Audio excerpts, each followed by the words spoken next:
Okay चलो કાલથી આપણે જે નવું યુનિટ ચાલુ કર્યું છે 11th માં યુનિટ નંબર કયું હતું 8મો નંબરનું યુનિટ છે ઓકે તો હવે એ યુનિટ શું કહેવા માંગે છે એનો આપણે કાલ સામાન્ય એવો કોન્સેપ્ટ શીખ્યા હતા ઓકે હવે આપણે ત્યાંથી આપણે આગળ જોઈએ કે યુનિટ શું કહેવા માંગે છે ચેપ્ટર નંબર 7 હતું permutation and combination શું હતું permutation and combination okay and શું આવશે કોમ્બિનેશન ઓકે આ રીતનું આપણે કાલ ચેપ્ટર સ્ટાર્ટ કર્યું હતું મેં તમને permutation એટલે કે ક્રમચય શું થાય ક્રમચય એન્ડ આના શું થાય મતલબ સંચય ઓકે તો કાલ આપણે આ વસ્તુ સમજ્યા હતા કે ક્રમચય કોને કહેવાય સંચય કોને કહેવાય ક્રમચય એટલે આપણે સામાન્ય વસ્તુ સમજ્યા કે ગોઠવણી કરવી ક્રમચય એન્ડ સંચય શું નામ એવું છે ગુજરાતીમાં કે તો શું આવશે યુનિટ નંબર 4 નું ક્રમચય એન્ડ સંચય ક્રમચય ઓકે તો ક્રમચયની વાત કરી હતી કે કાલ આપણે કોઈ એક એક્ઝામ્પલ લીધું તો 1 2 3 4 5 એન્ડ 6 નંબરનો પુનરાવર્તન રહી ત્રણ આંકડાની કેટલી સંખ્યા બને તો ત્રણ આંકડાની જે સંખ્યા તમે બનાવતા હતા 2 3 4 એક્સેટ્રા એ બધાને શું કહેતા આપણે કોમ્બિનેશન ઓકે એટલે ટોટલ નંબર ઓફ કોમ્બિનેશન અને આ જે 1 2 3 ને અંદર કેટલી વખત ચેન્જીસ એટલે ગોઠવણી કરી શકાય છે તો આપણે કાલ જોયું કે એક ઉદાહરણ 1 3 2 2 3 1 2 1 3 3 1 2 3 2 1 ઓકે કેટલા પ્રકાર હતી 6 પ્રકાર છે ઓકે તો એને શું કહેતા આપણે permutation total number of permutation કહેતા એટલે એક વસ્તુ ફાઇનલ છે કે આ 6 આંકડામાંથી આપણે ત્રણ આંકડા સિલેક્ટ કરવાના એટલે આપણે આને સિલેક્શન શબ્દ પણ વાપરશું આની માટે શું વાપરશું સિલેક્શન શબ્દ વાપરશું એની માટે કયો શબ્દ વપરાય સિલેક્શન શબ્દ વપરાય તમારે પસંદગી શબ્દ આવશે ત્યારે મોસ્ટ ઓફલી શું યુઝ થશે કોમ્બિનેશન એટલે કે સંચય ઉપયોગ થાય અને ગોઠવણી આપણે કયો શબ્દ વાપરશું ગોઠવણી અને અહીં કયો શબ્દ વાપરશું પસંદગી ઓકે તો ગોઠવણી એટલે કે શું થવાનું છે મતલબ શું થાય ગોઠવણી એટલે શું થાય તમને બધાને કહે છે કે આપણે ગોઠવણી કરીએ તો એરેન્જમેન્ટ કહેવાય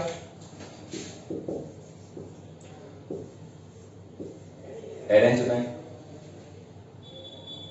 ઓકે ARRANG શું એને કહેવાય એરેન્જમેન્ટ એરેન્જમેન્ટ્સ કયો તો પણ આવશે ઓકે સિલેક્શન ની શબ્દ વાત છે એટલે પસંદગી કરવાની છે કોઈ 10 આંકડામાંથી કોઈ 2 આંકડા પસંદ કરો ત્યારે કોમ્બિનેશન આવશે ઓકે ક્રમચય એટલે ગોઠવણી કરવાની છે કે 10 વ્યક્તિને લાઈનમાં ગોઠવો એક પછી એક બે પછી એક કોઈ પણ રીતના ગોઠવો અલગ અલગ વ્યક્તિને કોઈ પણ રીતના ગોઠવી શકે 5 બોયઝ 5 ગર્લ્સ ને તમે ધારો કે ખો ખો ની રમત રમો છો એટલે કોઈ પણ ગેમ રમો છો એમાં ગોઠવણી અલગ અલગ રીતના કરવાની કીધું હોય તો એને અરેન્જમેન્ટ કહેવાય તો અરેન્જમેન્ટ એટલે શું થાય ગોઠવણી તો જ્યારે ગોઠવણીની વાત આવશે ત્યારે આપણે પરમ્યુટેશનની વાત કરીશું એન્ડ પસંદગી કરવાની હશે કોઈ પણ ઘટકમાંથી તો આપણે શું કહીશું કોમ્બિનેશન કહેવાશે ઓકે તો હવે તમે આ ચેપ્ટરમાં આપણે આગળ વધી રહ્યા છે કાલ મેં તમને આ વસ્તુ બેઝિક વ્યાખ્યા તો નહીં પરંતુ આપણે મીનિંગ સમજ્યા કે આ ચેપ્ટરનો મીનિંગ શું છે ખાસ તમને ચેપ્ટરનો મતલબ આવડવો જોઈએ ચેપ્ટરમાં મૂળ 3 કે 4 એક્સરસાઇઝ આમ તો 4 જ એક્સરસાઇઝ છે જેમાં મિસલેનિયસ એક્સરસાઇઝ કમ્બાઈન આવી ગઈ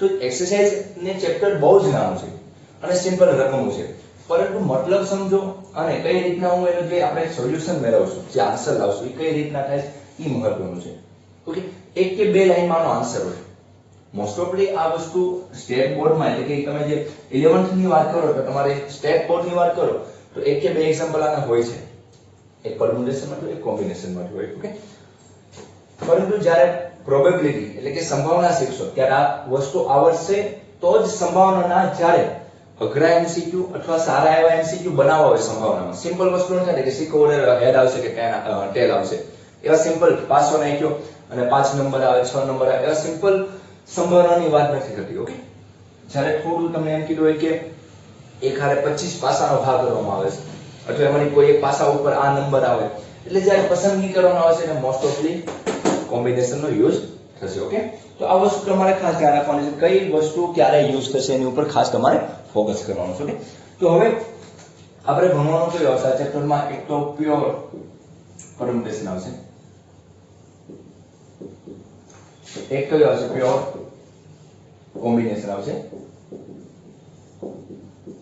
એન્ડ બંને કમ્બાઈન આવશે, પરમ્યુટેશન એન્ડ કોમ્બિનેશન. ઓકે, એટલી વસ્તુ આપણે ભણવાની છે. અને જે આપણે એનસીઈઆરટી બુક છે એ બુક પણ બહુ સાવ સિમ્પલ અને સારી એવી બનાવી છે કે આની એક એક્સરસાઇઝ 7.1 હોય, કોમ્બિનેશનની 7.2 હોય, તો આ જે મિસલેનિયસ એક્સરસાઇઝ છે એ કેવી છે, અથવા અહીં 7.3 હોય, સપોઝ 1 અને 2 મે બી પરમ્યુટેશન ઉપર છે, 7.3 છે કોમ્બિનેશન ઉપર છે, પ્યોર કોમ્બિનેશન ફક્ત. અને જે મિસલેનિયસ એક્સરસાઇઝ હોય, જે લાસ્ટ હોય, જેને આપણે પ્રક્રિયા સ્વાધ્યાય કહીએ, જે મિસલેનિયસ છે એ કેવી છે? પરમ્યુટેશન અને કોમ્બિનેશન ઓફ કમ્બાઇન્ડ સવાલ છે. ઓકે, તો આ રીતે આપણે આ 3 કે 4 એક્સરસાઇઝ કમ્પ્લીટ કરવાની છે. ચેપ્ટર આપણું એક વીકમાં આરામથી પૂરું થઈ જાય એવું છે, પરંતુ આપણે આને 10 દિવસમાં પૂરું કરવાની ટ્રાય કરશું. ઓકે, પછી આની પછી પણ આવું લોજિક વાળું ચેપ્ટર છે જે છે આપણું સંભાવના. એટલે આની પછી હું તમારી સંભાવના ચાલુ કરીશ. ઓકે, ખાસ સંભાવના હું પહેલા ન ચાલુ કરી શકું કારણ કે તમને ક્રમચય અને સંચય સારું આવડતું હોય તો હું તમને સંભાવના કન્ટિન્યુ કરી શકું. ઓકે, અમુક ક્વેશ્ચન માટે ક્રમચય અને સંચય આવડવું જોઈએ. તો એક હવે પ્યોર પરમ્યુટેશન ભણવાનું છે, પ્યોર કોમ્બિનેશન ભણવાનું છે, અને પીએનસી એટલે કે પરમ્યુટેશન કોમ્બિનેશન કમ્બાઈન ભણવાનું છે. હવે એક આપણે વાત કરીએ, એક સિમ્પલ એક નિયમ આપણે ભણવાનો છે, જેને આપણે કહીએ કે ગુજરાતીમાં કહીએ તો ગણતરીનો મૂળભૂત સિદ્ધાંત. ઓકે, એટલે કે આપણે એને શું નામ આપશું? ઇંગ્લિશમાં કહીએ તો પ્રિન્સિપલ, ફ્રેક્શન લખાઈ ગયું પ્રિન્સિપલ. ઓકે, એની પહેલા આપણે લખશું fundamental principle of counting. Okay, fundamental principle of counting આ સૌ પ્રથમ આપણે શીખવો પડે અને આ આપણને આવડવું જોઈએ. ફંડામેન્ટલ પ્રિન્સિપલ ઓફ કાઉન્ટિંગ એટલે આપણે શું કહીશું ને? એફપીસી. શું નામ યાદ રાખશું? એફપીસી, ફંડામેન્ટલ પ્રિન્સિપલ ઓફ કાઉન્ટિંગ. આ વસ્તુ ખાસ આવડવી જોઈએ. બહુ સિમ્પલ વસ્તુ છે અને આવડી જશે એવી છે. ઓકે, આજ હું તમને આની ખાલી બેઝિક માહિતી આપું અને કઈ રીતના એફપીસી યુઝ થાય. ઓકે, સોરી, મોસ્ટ ઓફલી ક્વેશ્ચન જે તમારા હશે પરમ્યુટેશન કોમ્બિનેશનમાં એમાં 50% જેટલા ક્વેશ્ચન આ ટાઈપથી તમે સોલ્વ કરી શકશો. બાકીના જે 50% બાકી રહેતા હશે એ તમારે ફોર્મ્યુલા ને એવું બધું યુઝ કરવું પડશે. આમાં ઘણી 4 થી 5 ફોર્મ્યુલા પણ યુઝ થશે, પરમ્યુટેશન ની છે, કોમ્બિનેશન ની છે, ફેક્ટોરિયલ શબ્દ નવો છે તમારી માટે, એ પણ આપણે આ ચેપ્ટરમાં શીખશું. ઓકે, એટલે એ બધી વસ્તુ બાકીની 50% માં રહેલી છે. ખાસ તો આપણે અત્યારે એપીસી ઉપરના એક્ઝામ્પલ જોવાના છે. એટલે કે આપણે 7.1 એક્સરસાઇઝ હું કાલથી સ્ટાર્ટ કરીશ તમારી. આપણે 2 લેક્ચર ખાસ બેઝિક વસ્તુમાં, કારણ કે 7.1 એક્સરસાઇઝમાં 5 કે 6 એક્ઝામ્પલ છે. બહુ ઝાઝા બધા એક્ઝામ્પલ આમાં હોતા નથી, પરંતુ ખાસ સમજવા જેવા છે. આપણે આ ચેપ્ટર પૂરું થાય પછી આપણે 2 કે 3 લેક્ચર આપણે નવી રકમ હોય એ આપણે સોલ્વ કરવાની ટ્રાય કરશું. ઓકે, એટલે કે આપણે આજે શું ભણશું? ફંડામેન્ટલ પ્રિન્સિપલ ઓફ કાઉન્ટિંગ, એફપીસી ભણવાનું છે. ઓકે, આવા બધા નામ તમને એવું લાગતું કે શા માટે સર ઇંગ્લિશમાં લખે છે? આ બધી વસ્તુ જે ગુજરાતીમાં તમે યાદ રાખો કે ગણતરીનો મૂળભૂત સિદ્ધાંત, એ જ રીતના ઇંગ્લિશમાં યાદ રાખો તો બહુ ઈઝી પડશે. કારણ કે તમારે જ્યારે મેઇન તમે પાસ કરો તો એડવાન્સની વાત કરશો, તો એડવાન્સની એક્ઝામની વાત કરો તો એ ઇંગ્લિશમાં જ આવવાની છે એક્ઝામ. ઓકે, તો ત્યારે પાછું ઇંગ્લિશ શીખવાનો બે કે આને શું કહેવાતું, આ તમને આવડે છે, હાલો 100% સારો આવડે છે, પણ તમે એમ કીધું હોય કે કોઈ રકમમાં કે એફપીસી નો ઉપયોગ કરો તો તમને એવું લાગે એફપીસી અથવા આવું લખેલું હોય કે ફંડામેન્ટલ પ્રિન્સિપલ ઓફ કાઉન્ટિંગ મુજબ આને સોલ્વ કરો ઇક્વેશનને અથવા કોઈ પણ રકમને, તો ત્યારે તમને એવું લાગે કે આની જગ્યાએ હું તમને ગુજરાતીમાં આપું તો તમને આવડતું હોય. એટલે એવું ના બને. એટલે આપણે મોસ્ટ ઓફ બધા શબ્દના ઇંગ્લિશ સમજવાની ટ્રાય કરશું. ઓકે, સંચય છે એનું કોમ્બિનેશન કહેવાય, ક્રમચય ને પરમ્યુટેશન કહેવાય. ઓકે, ગણતરીનો મૂળભૂત સિદ્ધાંત એટલે કે બેઝિક રીતના આની ગણતરી કઈ રીતના થાય છે તો એનો ઇંગ્લિશમાં શું કહેવાય? Fundamental principle of counting. Okay, આજે આપણે આની ચર્ચા કરવાની છે, ખાસ સમજો. ચાલો, ઓકે, હવે હું બધી જગ્યાએ એફપીસી ટૂંકમાં જ લખીશ. ચાલો, એફ પી એન્ડ સી આની આપણે ચર્ચા કરવાની. ઓકે, તો આને સમજવાની ટ્રાય કરીએ. તો આ બધી વસ્તુ ડાયરેક્ટ સમજવી એની માટે આપણે એક એક્ઝામ્પલ લેવું પડે. એક્ઝામ્પલ લો તો તમને વધારે ઈઝી રીતના સમજાય. ઓકે, લાઈક આપણે એક્ઝામ્પલ લઈએ કે ઓકે આપણે ધારો કે કોઈ ફંક્શન માટે તૈયાર થવું છે, કોઈ ફંક્શન માટે તૈયાર થઈએ છીએ તો આપણે તૈયાર થવામાં આપણે ટાઈ ની જરૂર પડે. ટાઈ તો તમને ખબર હશે બાંધવાની આવે. ધારો કે ટાઈ 1 અને ટાઈ 2 બે ટાઈપની ટાઈ છે. કોઈ પણ કલર એડજસ્ટમેન્ટ કલર તો પણ ચાલશે. ઓકે હજી આપણે ત્રણ લઈએ. સિમ્પલ એક્ઝામ્પલ થોડું આપણે આવું બનાવીએ કે ત્રણ ટાઈપની તમારે કે શું છે ટાઈ છે. ઓકે જે આપણે કોટ ઉપર પહેરીએ એ ટાઈની વાત થાય છે. તો ત્રણ પ્રકારની ટાઈ છે. આને આપણે ઘટના કહીશું. ઓકે હવે એક નવો શબ્દ પાછો ઘટના. ઘટના એટલે શું થાય? ઇવેન્ટ. આપણે એમ કહીએ કે ઇવેન્ટમાં હું ગયો તો અથવા એક ઇવેન્ટ બની ગઈ. ઇવેન્ટ એટલે શું થાય? ઘટના થાય. ઓકે તો આપણે અહીંયા શું લખીશું? ઇવેન્ટ 1 અથવા ઇવેન્ટ કોઈ એ નામ આપી દો કે ઘટના એ. કોઈ ઘટના બને છે. શું ઘટના છે? કે મારે તૈયાર થયું છે એની માટે ટાઈ T1 T2 અને T3 ત્રણ પ્રકારની મારી શું છે ટાઈ આપેલી છે. અને મારે બેલ્ટ પહેરવો છે. હાથમાં શું પહેરવો છે? બેલ્ટ. એ બેલ્ટ પહેરવાની ઘટના આપણે નામ આપી દઈએ ઘટના number B. Event B. Belt મારી આગળ કેટલા પ્રકારના છે? B1 B2 B3 and B4 ચાર પ્રકારના મારી આગળ શું આપેલા છે? બેલ્ટ છે. કોઈ પણ કલરમાં હશે, કોઈ ફેશનમાં હશે, કોઈ ડિઝાઇનમાં અલગ અલગ છે. ઓકે તો મારી આગળ ચાર પ્રકારના શું છે? બેલ્ટ આપેલા છે. ઓકે હવે આ ઘટના A અને ઘટના B આપેલી છે. તો એની ઉપરથી આ FPC શું કહેવા માંગે છે? કાઉન્ટિંગ કેવી થાય? કાઉન્ટિંગ એટલે કે શું થાય? ગણતરી કેમ થાય? Okay fundamental principle of counting. C નો મતલબ શું છે? કાઉન્ટિંગ. કાઉન્ટિંગ નો મતલબ ગણતરી કઈ રીતે થાય કે જ્યારે તમારે ટાઈના ઓપ્શન કેટલા છે? ત્રણ ઓપ્શન છે. બેલ્ટ પહેરવાના છે એના ઓપ્શન કેટલા છે? ચાર છે. તો તમે એમ કહેશો કે સર મારે ટાઈ 1 જે T1 છે એ ટાઈ પહેરવી છે તો એની સાથે હું કયા કયા બેલ્ટ પહેરી શકીશ? B1 પહેરી શકું, B2 પહેરી શકું, B3 પહેરી શકીશ, B4 પહેરી શકીશ. એટલે એક ટાઈ સાથે બેલ્ટના ઓપ્શન કેટલા બન્યા? ચાર બન્યા. સમજાય તમને કે એક ટાઈ ધારો કે T1 નંબરની ટાઈ મને ગમે છે તો મારી એની જોડે બેલ્ટ પહેરવા છે. તો બેલ્ટ કેટલા છે મારી સાથે? ચાર છે. તો હું આમ બનાવી શકું. અથવા તમે એમ કહો કે સર મારે T2 ટાઈ પહેરવી છે. કેટલી ટાઈ પહેરવી છે? બીજા નંબરની ટાઈ પહેરવી છે તો એની સાથે બેલ્ટના ઓપ્શન કેટલા થાય? B1 B2 B3 and B4. Tie બીજા નંબરની ટાઈ પહેરવી છે એની સાથે બેલ્ટ હું B1 પણ પહેરી શકું, B2 પણ પહેરી શકું, B3 પણ પહેરી શકું અને B4 પણ પહેરી શકું. સેમ એજ T3 ની વાત કરું હું મને આ બે ટાઈ નથી ગમતી, આ ટાઈ ગમે છે તો એની સાથે હું બેલ્ટ કયા કયા પહેરી શકું? B1 B2 B3 and B4. Okay આ રીતના. અને અહીં ગણતરી કરીએ તો અહીં પણ ચાર ઓપ્શન બનશે, અહીં પણ ચાર ઓપ્શન બનશે. તો ટોટલ કેટલા થશે? અહીં શું આવશે? 4 4 4. ટોટલ કેટલા થાય? 12 ઓપ્શન બનશે.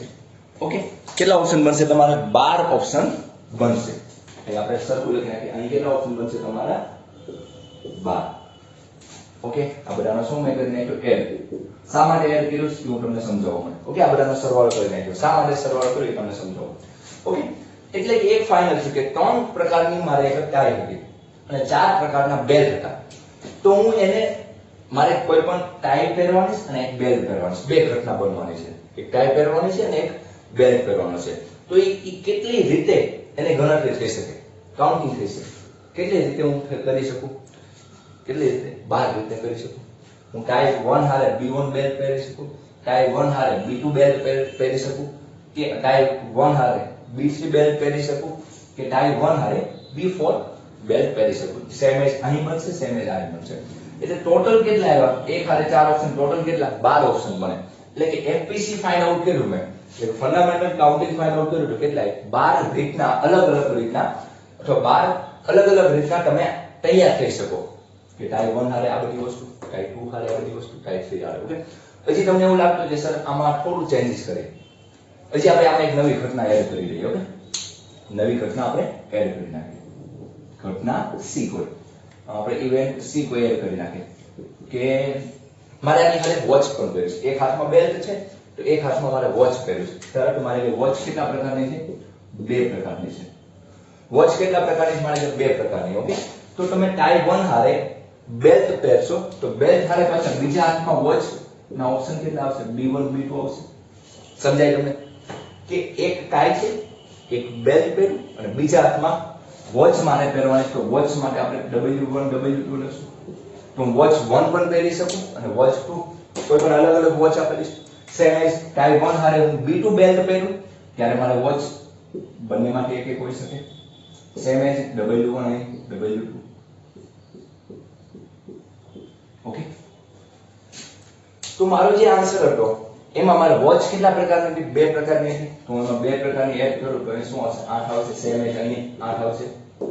અહીં શું આવશે? 8. તો મારો આન્સર કેવો થઈ ગયો? ઓકે, અહીંયા આપણે લીટો ના બનાવીએ, આપણે આ કયા કેટલા રીતના કરી શકશું? આપણે સરખું લખીએ.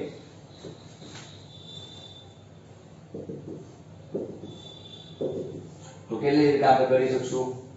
24 રીતના. સીધા ડબલ થઈ ગયા. પહેલી મારી ગણતરી હતી કઈ રીતના થઈ શકતી? 12 રીતના હું અલગ અલગ રીતના ગણતરી કરી શકતો. હવે મારે કેટલા રીતના થઈ ગઈ? 24 રીતે થઈ ગઈ. ઓકે, સમજ્યા? સેમ એજ અહીં પણ બનશે W1 W2. અહીં મેં લખ્યા નથી પરંતુ અહીં પણ બનશે તમારે, એટલે અહીં પણ મારે ગુણાકાર કરવો પડશે 8. પછી અહીં શું હતું? બરાબર ટોટલ એટલે 24. ઓકે, તો આ રીતના એમપીસી ની ગણતરી કરાય. ફંડામેન્ટલ પ્રિન્સિપલ ગણતરી, fundamental principle of counting. Okay, તો આ રીતના ગણતરી થતી હોય. એટલે કે એક વસ્તુ ફાઇનલ છે કે કોઈ પણ ઘટના, ધારો કે કોઈ ઘટના છે, કોઈ પણ અલગ ઘટના, અને હું અહીં લખું, અથવા તમને આ તો ખ્યાલ છે, તમારા ખાલી સમજવાનું છે, કોઈ નોંધ કરવાની જરૂર નથી, પણ આ રીતના બની શકે.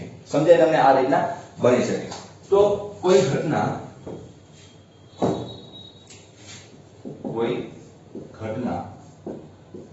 એમ પ્રકારે બનતી હોય અને કોઈ ઘટના અને તેની સાથે બીજી ઘટના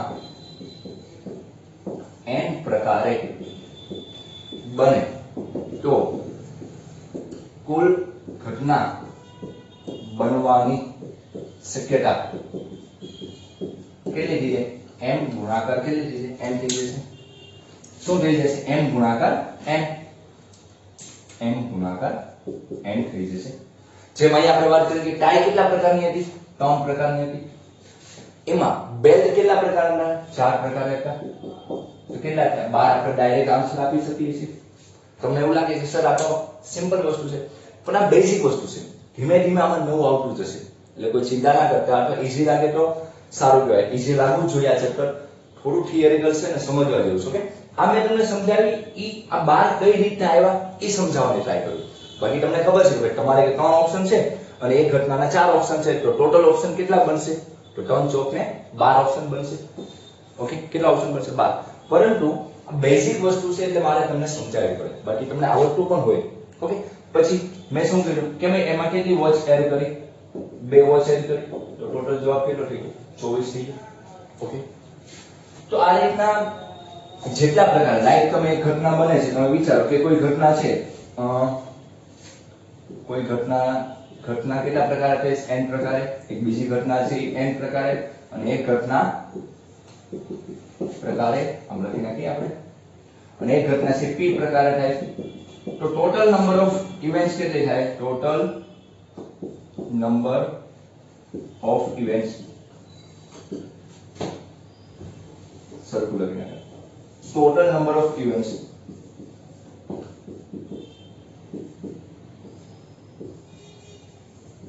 કેટલી થશે? m cross n cross p. આ જ રીતના તમે ઇન્ફાઇનાઇટ સુધી જતા રહો, પરંતુ ઘટના તમે ગણી શકો એવી હોવી જોઈએ. ઓકે, તો તમે 1 2 કેટલી બધી ઘટના હોય, કારણ કે m1 m2 m3 m4 એ બધાનો શું આવશે? ગુણાકાર આવશે. ઓકે, એટલે કે ફંડામેન્ટલ પ્રિન્સિપલ ઓફ કાઉન્ટિંગ શું કહેવા માંગે છે કે કોઈ એક ઘટના બધી સેપરેટ બનતી હોય, કોઈ એકબીજાને સંલગ્ન ન હોય. એક ઘટના આ છે, એક ઘટના બધા એકબીજાથી અલગ ઘટના હોય, તો ટોટલ જે નંબર ઓફ ઇવેન્ટ્સ કે ટોટલ ઘટના કેટલી બનવાની શક્યતા છે એ બધાનો શું કરી નાખવાનો?